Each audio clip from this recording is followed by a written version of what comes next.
ఉషోదయం ప్రేమించు కాపరి ఉషా కిరణాలు ఉదయకాలపు వాక్య ధ్యానమునకు మిమ్మల్ని ఆహ్వానిస్తున్నాం. ప్రార్థన. మమ్మల్ని మిక్కిలిగా ప్రేమిస్తున్న పరలోకపు తండ్రి, ఈ ఉదయకాల సమయానికై వందనములు స్తోత్రములు చెల్లించుకుంటున్నాం. తండ్రి, మమ్మల్ని ప్రేమించి మరి యొక్క దినమును నీ కృప చేత అనుగ్రహించి ఈ ఉదయ కాలమున నీ వాక్యం వినుటకు మాకు అనుగ్రహించిన ఈ తరుణాన్ని బట్టి వందనాలు చెల్లించుకుంటున్నాం. దేవా, ఈ కార్యక్రమం వీక్షిస్తున్న ప్రతి ఒక్కరిని ఆశీర్వదించు. మా యొక్క అవసరతలు నాయన నీ యొక్క వాక్యము ద్వారా నాయన మాకు సరిచేయమని వినగలిగిన చెవిని గ్రహించుకునే హృదయాన్ని అనుగ్రహించి ఆశీర్వదించి నడిపించమని యేసు పరిశుద్ధ నామమున అడిగి వేడుకుంటాను పరమ తండ్రి, ఆమేన్. ఈ ఉదయకాలపు వాక్య భాగము యోహాను సువార్త 14వ అధ్యాయము 15వ వచనము నుండి 18వ వచనం వరకు వాక్య భాగమును చదువుకుందాం.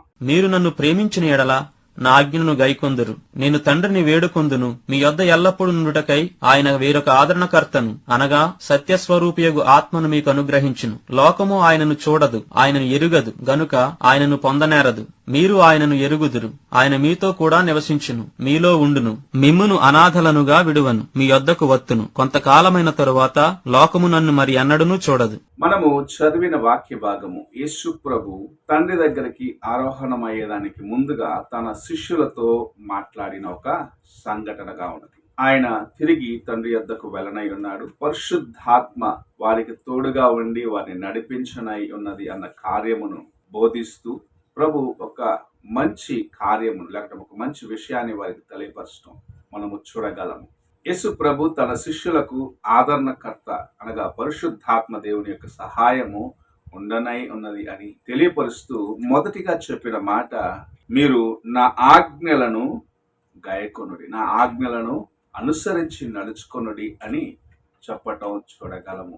యేసు ప్రభు ఈ లోకములో జీవించిన దినములలో ఆయన ప్రతి వ్యక్తిని ప్రేమించటము ఎలాగు అని నేర్పించినాడు. ఆయన ఎవరిని త్రోసివేయలేదు. కొందరిని పరీక్షించినాడు, కానీ వారికి దేవుని యొక్క కృప ఎలాంటిదో బయలుపరచడం కూడా మనం చూడగలం. ఆయన జీవించిన దినాల్లో వ్యాధిగ్రస్తులను బాగు చేసినాడు. అనారోగ్యంగా ఉన్న ప్రతి వ్యక్తిని ఆయన ముట్టి స్వస్థపరిచేదానికి ఆశ కలిగి ఉన్నాడు. అది మాత్రమే కాదు, ఆయన నేర్పించిన కార్యములు మనం చూసినట్లయితే పాపము చేయవద్దు అనేది ప్రాముఖ్యమైన కార్యం. తండ్రి రాజ్యమునకు మార్గము నేనే అని తెలియపరిచినాడు. అయితే ప్రేమ కలిగి జీవించటము ఎలాగా అనేది ఆయన నేర్పించిన వాడిగా ఉన్నాడు. తన శత్రువునైనను ఒక వ్యక్తి ప్రేమించటం నేర్చుకోవాలి అన్న కార్యమును ప్రభు ఎంతో తేటగా తాను జీవించిన కాలములో నేర్పించడం మనం చూడగలం.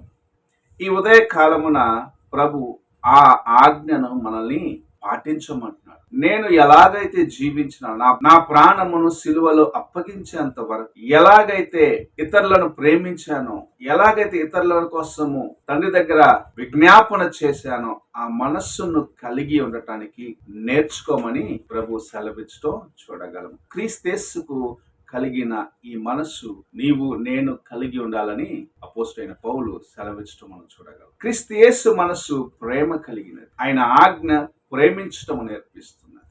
శత్రువుని ప్రేమించుము, వ్యాధిగ్రస్తుల కోసం ప్రార్థించు, తృణీకరించబడిన వారిని ఆదరించుము అని ఇలాగూ అనేకమైన కార్యములను ప్రభు నేర్పించినాడు. ఈ ఉదయకాల సమయమున యేసు ప్రభుని వెంబడిస్తున్నాను, ఆయన యొక్క శిష్యునిగా, ఆయన యొక్క అనుచరుడిగా జీవిస్తున్నాను అని చెప్పే నీవు, అనగా క్రైస్తవుడిగా జీవిస్తున్నానని చెప్పే నీవు, ఆయన విడిచి వెళ్ళిన మాదిరిని, ఆయన విడిచి వెళ్ళిన ఆ మార్గములో నడుస్తున్నావా? ఆయన నీకు ఇచ్చిన ఆజ్ఞలను పాటిస్తున్నావా? లేక నీకు తోచిన రీతిగా జీవిస్తూ దేవుని యొక్క మార్గములో నుండి వైదొలిగిపోతున్నావా?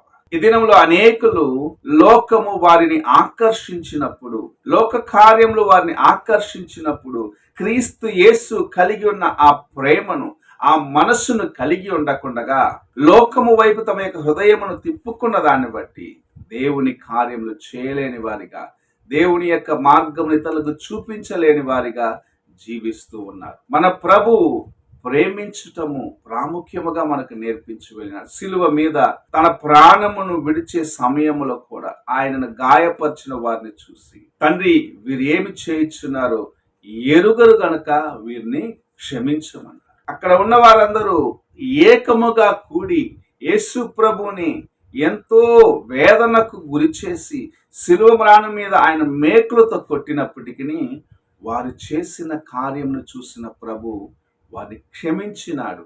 ఆ ప్రేమను, ఆ మనస్సును నీవు నేను కలిగి ఉండాలని ప్రభు ఆశిస్తూ ఉన్నాడు. ఈ ఉదయకాల సమయమున ప్రభు నీకిచ్చిన ఆజ్ఞను నీవు నీ జీవితంలో అవలంబిస్తున్నావా, లేకపోతే దాన్ని పాటిస్తున్నావా? ఒక్కసారి నీవు ప్రశ్నించుకో. ఎందుకంటే నిన్ను ప్రేమించినాడు ఆయన. ఆ ప్రేమని ఇతరులకు చూపించమని నీకు ఆజ్ఞ ఇచ్చినాడు. ఈ ఉదయకాల సమయమున ఆ ఆజ్ఞను నీ జీవితంలో నువ్వు అనుభవిస్తూ ఇతరులకు పంచిపెట్టమని ప్రభు ప్రేమతో మనవి చేస్తూ ఉన్నాడు. నువ్వు ఎలాగున్నావు? దేవుని యొక్క ఆజ్ఞను గాయకుంటున్నావా? క్రీస్తేసుకు కలిగిన ఆ ప్రేమను నీ జీవితంలో కలిగి ఉన్నావా? లేక దేవుని వాక్యం వింటున్నావు, విన్న వాక్యమును విమర్శిస్తూ ఉన్నావు, అయితే ఆయన యొక్క మార్గంలో ఆయన నడిపించిన ఆ త్రోవలో నడవకుండా ఆయన చూపించిన ఆ ప్రేమను ఇతరులకు చూపించకుండా నీవు జీవించినట్లయితే క్రైస్తవుడుగా నీవు నేను పిలువబడటము వ్యర్థమే.